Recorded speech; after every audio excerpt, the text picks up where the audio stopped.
Hello and welcome to Africa in Demand, your gateway to everything Africa. I always like to make sure that people know that our guests are also incredible people that are speaking to something that they've not only studied but also experiences you've been to. So. Most of the discord comes from just a misunderstanding. Don't give excuse to things that you are supposed to be doing. The truth is really finally starting to come out. Africa in Demand, your gateway to everything Africa.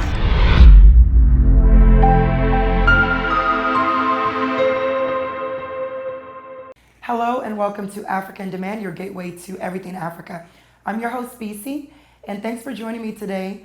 Today we're going to be discussing health and nutrition with a focus on Africa. And joining me in the studio, I have Dennis Dogbatse, personal trainer and nutritionist, as well as Tamber Stevenson, who is the founder of WANDA and has also done many things to move forward the conversation of health and nutrition, especially on the continent of Africa. Thanks for joining me today, guys. Thank you. So Tamber, let me start with you. Wow, first of all, I'm quite impressed with all of your accolades. I know you were appointed by Mayor Bowser to be part of a council that spoke to people on health and nutrition. You also are an author of children's book. You've also spoken in countries from Nigeria, Ghana, Ethiopia, and more on really starting up the conversation when it comes to health and nutrition, especially for girls and women. But first of all, what does WANDA stand for? So WANDA is Women Advancing Nutrition, Dietetics, and Agriculture, and it's a nonprofit that I founded in 2016 in Abuja, Nigeria, and Washington, D.C., with a mission of inspiring a new generation of food heroes to help curb the tide of diabetes and heart disease by building a better food system to create healthier communities.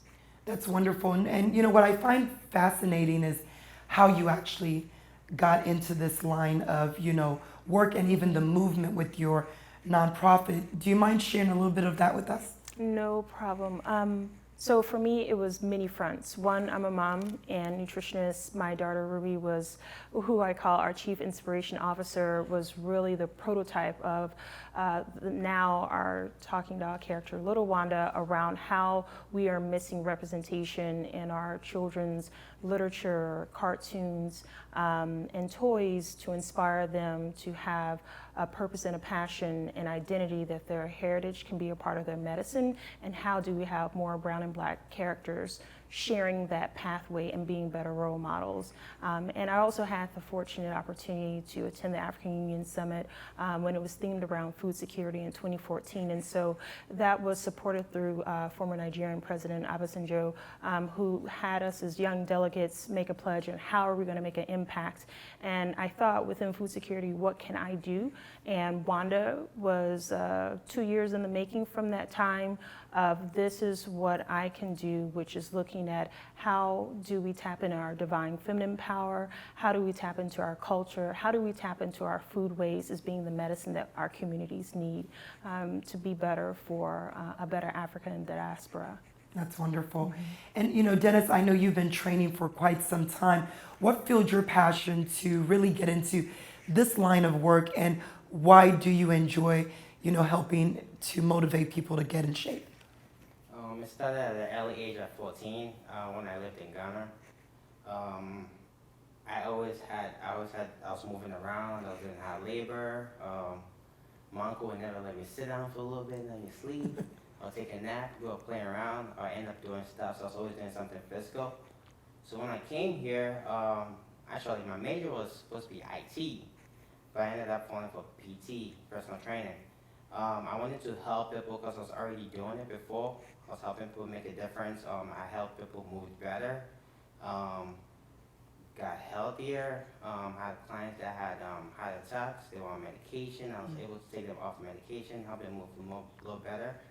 I had a 15-year-old kid that tore his ACL and MCL, couldn't play basketball anymore.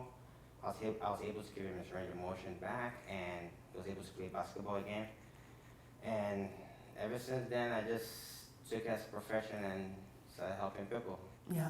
Well, for most of you who don't know, Dennis is also my personal trainer, so he kicks my butt. He probably more pleasure for him, more pain for me every week, but he does excellent work. Now, and either of you can speak to this, why do you feel that health nutrition and fitness is something that should be a frontal focus for most people right now, because when you look at what's going on in the world with the rate of obesity or diabetes and just the way our foods are being processed from here and even all the way back home, whether it's Nigeria, Ghana, or any other country that you look at in Africa, it seems as though we're going in the wrong direction of health and nutrition. Why do you think that is, and what are some of the things that you guys are doing within your platforms to make a difference in those areas? Well, I'll take a couple of stabs at it. One, serving on our DC Food Policy Council focused on local food economy. One thing that we have to make a strong connection is health is a large component of the gross domestic product, whether it's US or Nigeria. And so for countries that are not able to see it as a national security issue, training their residents to be able to fight for their country is a huge dynamic that's playing out in the States.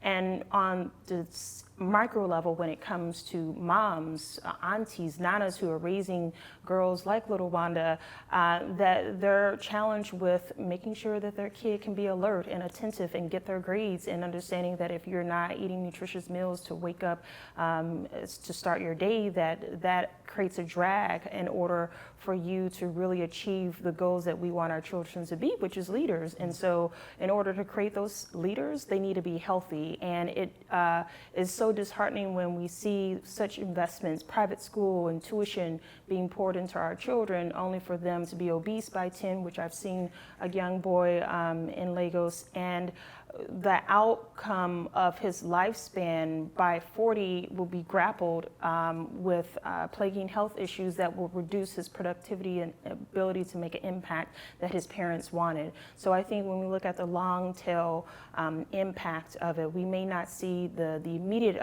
effects. It may start with cavities, it may start with weight gain, but over time it's going to create diabetes, heart disease, high blood pressure, and our food, our lifestyle is all a component of that we have to understand and make those direct connections. And that's why we're here doing the work we do around inspiring kids when they're reading. We're big on child literacy as educators and as parents. And so how do we turn books into an opportunity to envision themselves of going on this journey with little Wanda, finding the foods with the help of the farmers to help heal her community, and making that connection that Nana's diabetes might be linked to the Western foods that she's been eating. So how do we help her swap and drink Zobo that we have today, or to understand about baobab and moringa and all these local foods that are being displaced over time because of the introduction of Western foods. That is local food economy opportunities, that is tourism dollar opportunities. And that is so instrumental in building a healthy Nigeria and diaspora as well, which is so vitally important. Yeah, I think that's very important, and thanks for sharing that. Would how early is too early to start introducing health and nutrition? I know you said you started at 14, and for you it was more the physical fitness part. But there's the physical fitness, but the big part of it is also the actual foods. We talk about this all the time. Where's your food planner? What did you eat? And, I try to make sure that I introduce health and nutrition to my kids, at an early age as well. But we're going to take a short break, and then when we come back from that, I want us to pick up on, how early is it, when is too early to start, and how do you start to introduce proper nutrition and diet, especially when you're thinking about the types of foods that we eat at home and introducing the Western culture food as well. All right. We're going to take a short break. You're watching Africa in Demand, your gateway to everything Africa. We'll be right back.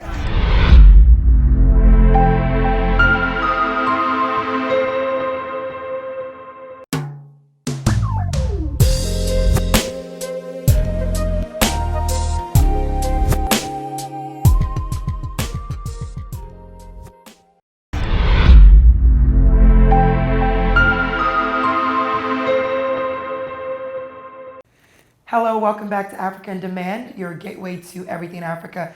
If you're just joining us, we're talking about health and nutrition with a focus on Africa. And my guests are Tamber and Dennis Dogbatse.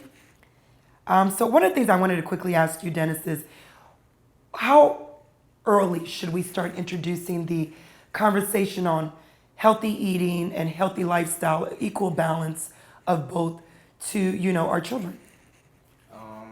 I think it should be started as early as 8, or maybe even about the age of 8. Because we all do physical activities. Kids playing soccer, kids play football. They're already doing the physical attributes that leads to when they get older, they get to be physical. I would suggest them doing that a little earlier and explaining the benefits of it. You don't want your kids growing up younger than you are, having had diseases, cancer, arthritis, and all that stuff. You want to be able to take care of it at an early age, so that they can grow just as old as you are, or just as old as their parents, their grandparents, be able to see their kids. Just live a healthy lifestyle, not have to rely on medication and all the stuff that comes with the injuries, not able to walk at an elderly age. So I would suggest talking as early as possible. Lead by example. Yeah. Okay, cook the meals, have them learn why they're eating it, what it does for them. If you have good stuff at home, good healthy foods at home and snacks, they will eat it. Yeah. If it's something out of the blue, everything processed, canned and all that stuff, they'll have to rely on that, and as they grow, it builds into it. Fitness, take them to the gym with you. Let them see what you're doing. They see how you move, they see how healthy you are. It reflects on them. It reflects on them, and they also kind of pick on it, and they end up doing it. Yeah. Instead of them Like playing not around doing it. and not doing anything. Yeah. You make a good point on that. It's funny because, if I am working out at home and I'm doing push-ups, my daughter actually wants to do them with me. So I do think that, leading by example is important. And then also introducing, you said 8. I might have started a little earlier than that because, I was like, no junk food in the house at all, because I do feel like, it's a generational thing, right? And you either continue the generation of unhealthy lifestyle, or you introduce it as in, this is a way of life. This is what I'm going to do for me and my family. And I think at the end of the day, because they're so young, it's what you introduce to them that they ultimately like. Now, I want to change the topic a little bit and talk about foods that we eat from home. Whether it's Ghana, Nigeria, Ethiopia, South Africa, wherever it is, our foods are carb rich. But I do find that it is also a lot more organic. However, when you now think about eating and lifestyle, continuing eating those same types of food here, it seems like the effects are different, right? At home, I can eat and it seems like I gain no weight. I'm just constantly burning. But those same foods here don't sit on me the same way. And you spoke to that earlier about things being processed. How do we change our diet to be healthier while still enjoying the foods of our homeland? How do we do that? Well, I would say part of it is the product, is the process and preparation. It's kind of like the transfiguration of Jesus. It all matters. And what I find is true. You also have to factor environment. The climate is different. And so that makes a difference when you're, eating a fresh mango or drinking coconut water and you're like sweating in the hot Nigerian sun. It makes a huge impact compared to being in Baltimore or DC, where the temperature is not so intense. And so when we think about creating a healthier African plate, for instance, is looking at how do we break it down where the complex carbs is key. That's going to be your fruits, your vegetables. Sometimes carbs get a huge bad rap, but simple carbs are going to be more of the refined, the fine white breads that you'll find, the sugars in the pastries. And so being able to swap out the complex carbs instead of the simple carbs is key, because it's also going to be rich in fiber, which is another key piece of ensuring that it's like fiber is like a broom. It helps to sweep the toxins and things out of the body, and ensuring that it goes down with fresh water, or create your own vitamin water by hydrating with coconut or drinking the zobo, or being able to chop pieces of mango in it or pineapple or orange in it if you need that flavor to go with it. But I see less fruits and vegetables being eaten Yeah, I more was gonna than say that. It anything. seems like that's And at if you the- have a whole plate of jollof and you don't have the vegetables to go along with it, because again, under the hood of jollof is white rice. Yeah. White rice that is not natural in nature because it's been processed and milled. The anatomy of a rice or a grain, period, is going to be germ, bran, and endosperm. So when you just maintain the endosperm and you remove the germ and the bran, that's removing vitamins, minerals, and fiber, which is critical, and therefore the whole preparation of even making the dishes have already impacted before you even put it in your body. And But- so that's so critical. Like if I would do one game changer is having us eat more colored rices, brown, red, black rices that are going to be rich in vitamins and fiber and minerals that is devoid out of the white rice. That's part of decolonizing our diet that we have to do. And I think that's a challenge because most people probably, as you were talking, are thinking, there's no way I'm giving up Yeah, it's my sacrilegious. fufu or my jollof rice, my pounded yam. There's no way that's happening. And But we can reduce the amount it's, of it. yeah, and I was going to say, it seems like portion control also matters. Most or, definitely. like you said, substituting brown rice for white rice. You know, that, to be very honest, that was a hard transition for me to make, but one of the best decisions I ever made when it came to my diet. Most definitely. You know, having a balanced diet is important, but because, yes, you're right, we don't typically have a lot of fruits with our meals. We do a lot of vegetables, but usually it's covered or buried in oils or Yeah. certain things like that. So That's the it's, process. it's the moderation that you can still enjoy these things, but swapping things out, especially when you're eating it here in the Western in world. the States makes a difference. So how do you encourage people to try something different when they've been used to eating a certain way for a long time? I personally just started young with my kids. They eat brown rice. To them, it's Yeah. the best thing on the face of the earth. You know, they It's- don't eat fast food because I Right. just don't introduce it.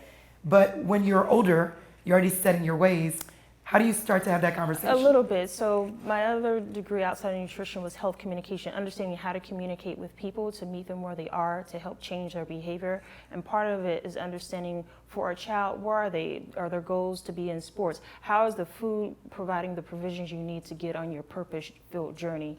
And understanding that if it's not for you, it's against you. And so if it's not healing you, it's killing you. And understanding, started putting those messages embedded. And the same thing with a mom who's looking to get her snapback after having the baby. Like if you're a single That's mom important. and you need to get out on the dating market, like you might be a little bit more motivated to switch out a few things in your diet. So knowing where you are in your goals and how does food help drive those goals and meet it, to me is the best way to like package it all together. Now, Dennis, I know you work with a lot of people meal prepping, right? And a lot of times, even though I always say I know how to curb my diet, there's sometimes I'm just like, just tell me what to eat to lose the weight, to get fit, to gain the muscle.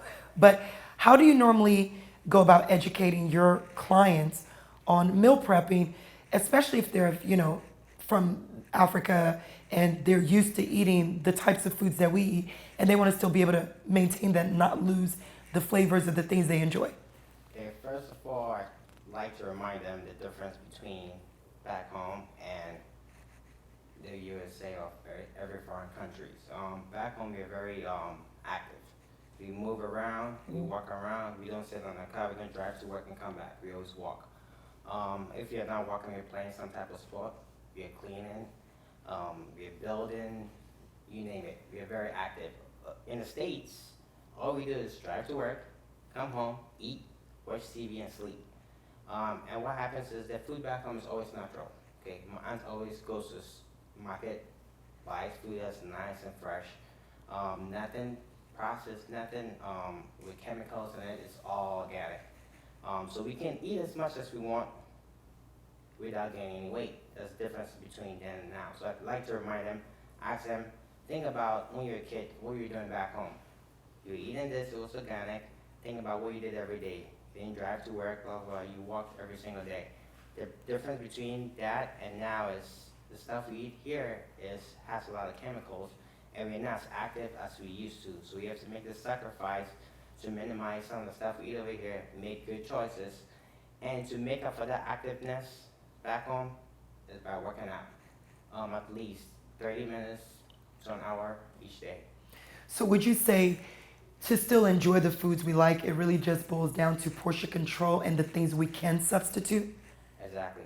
Okay. Portion control, just making good healthy choices. Also, we want to think about in the long run, health. Okay, we don't be carrying a lot of body fat because that breaks down our body internally without us knowing. It can lead to health issues that we don't want to see at an early age. So I'll suggest just making healthy choices and just being a little active at least 3 times a week, or maybe going for a walk 30 minutes each day. Just something to kind of make up for that lifestyle we had back home and not neglect that. Now, if you work out a lot of times people always talk about the different things that we can do to stay active, but also not give up the things we enjoy. So I want to talk a little bit more when we come back from break, the things that you're doing, especially with women and children, and then some of the type of exercises you could do at home on your own. So we're going to take a quick break. You're watching Africa in Demand, your gateway to everything Africa. We'll be right back.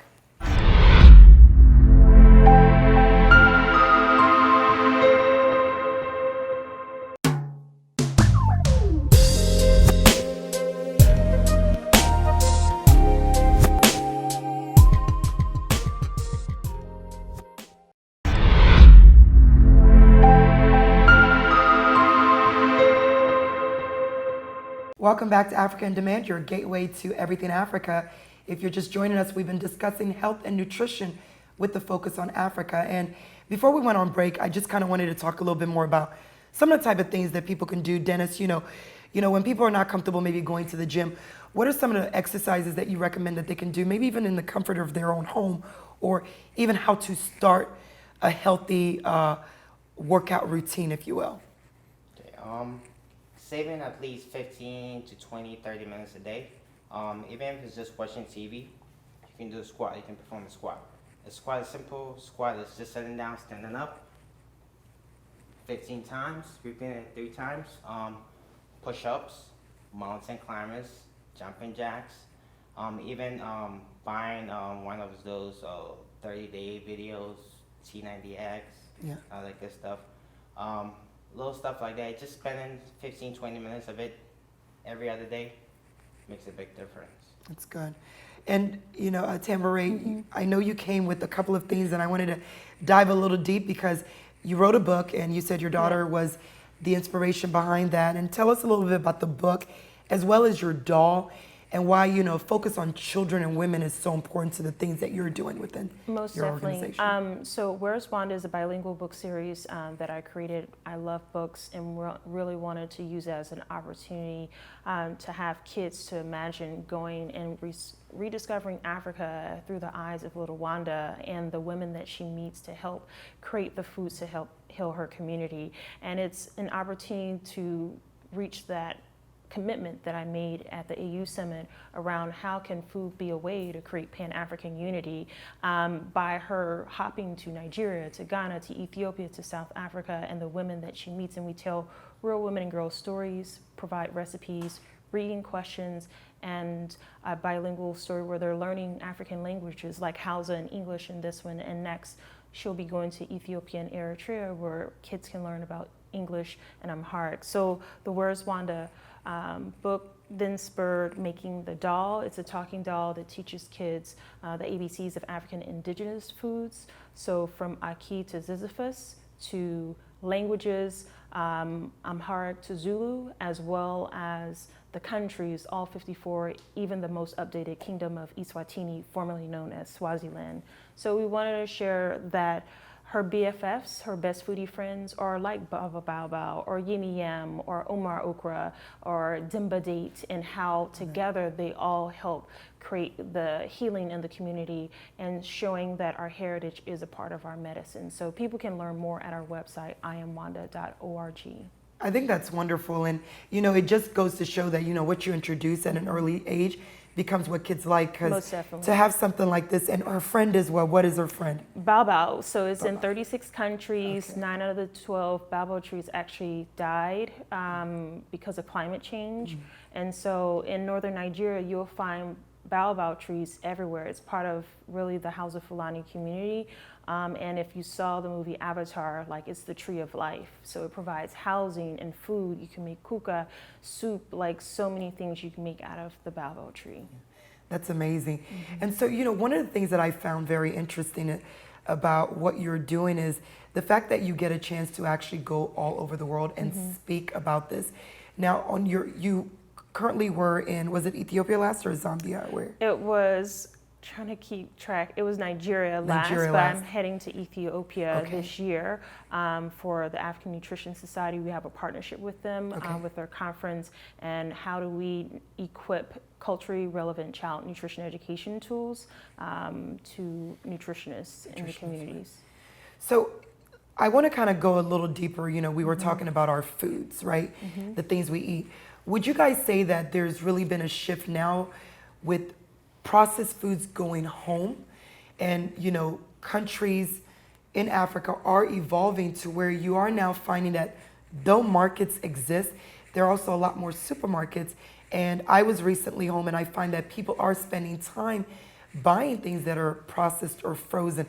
How do you feel that that's going to affect the long-term health and wellness of the continent of Africa?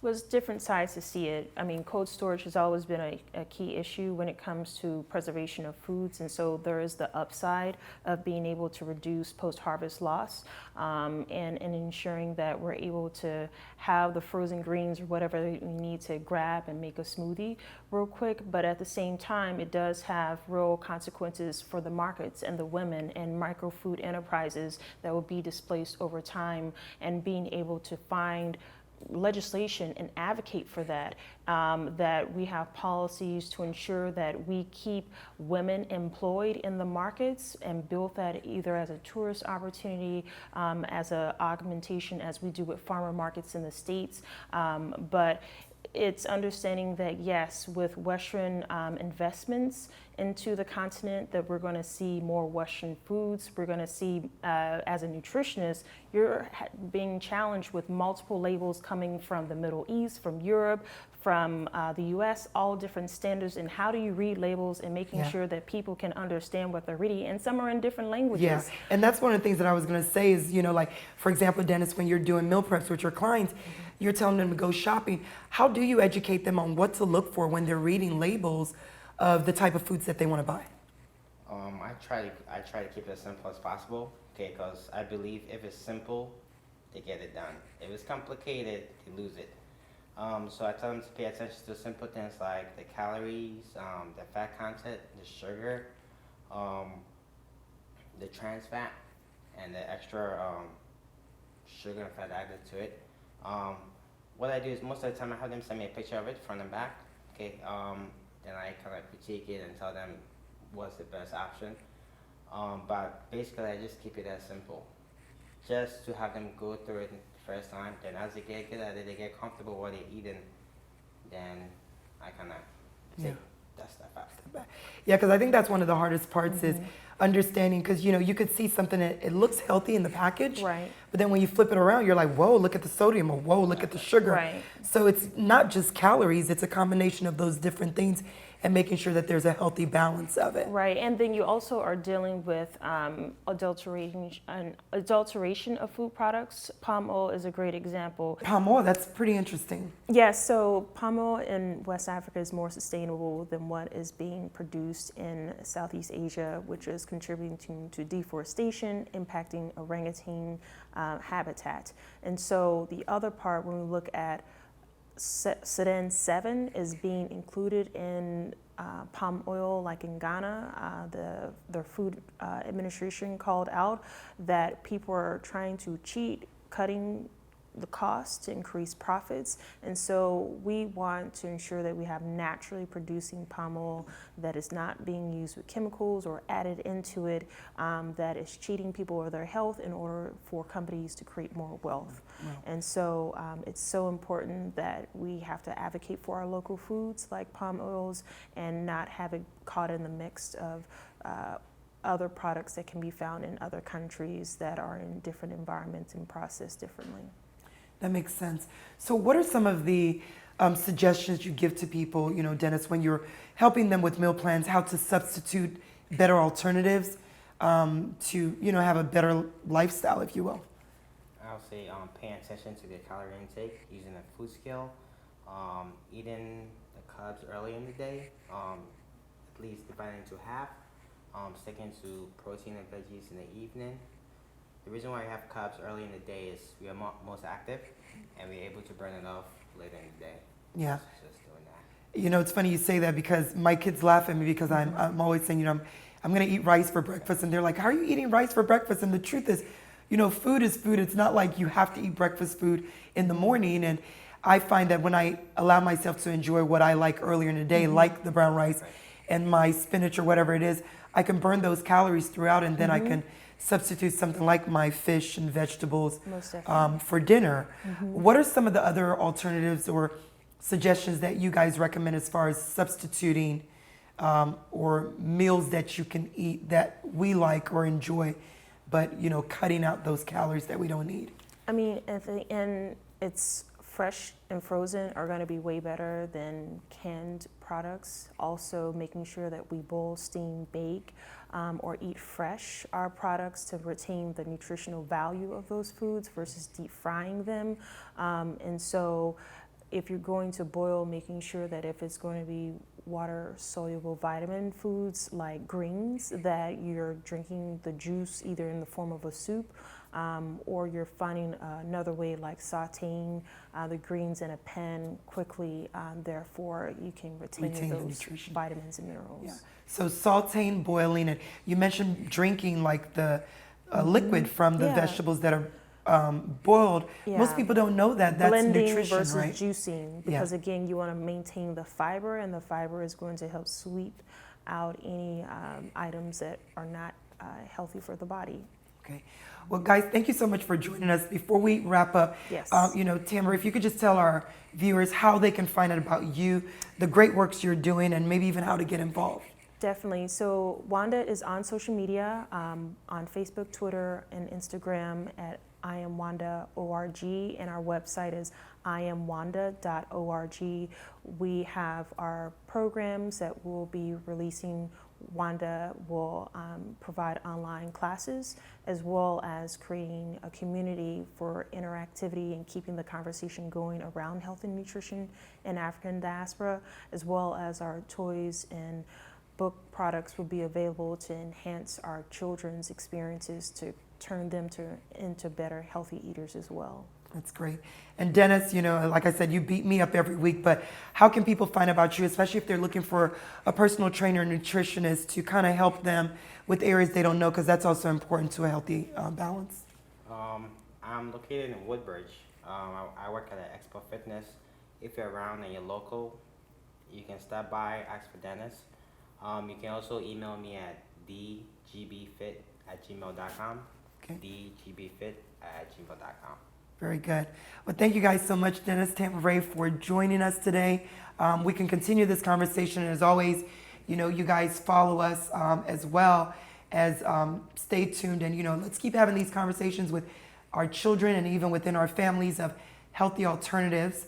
Thank you for joining us. You've been watching Africa in Demand, your gateway to everything Africa. We'll see you next time.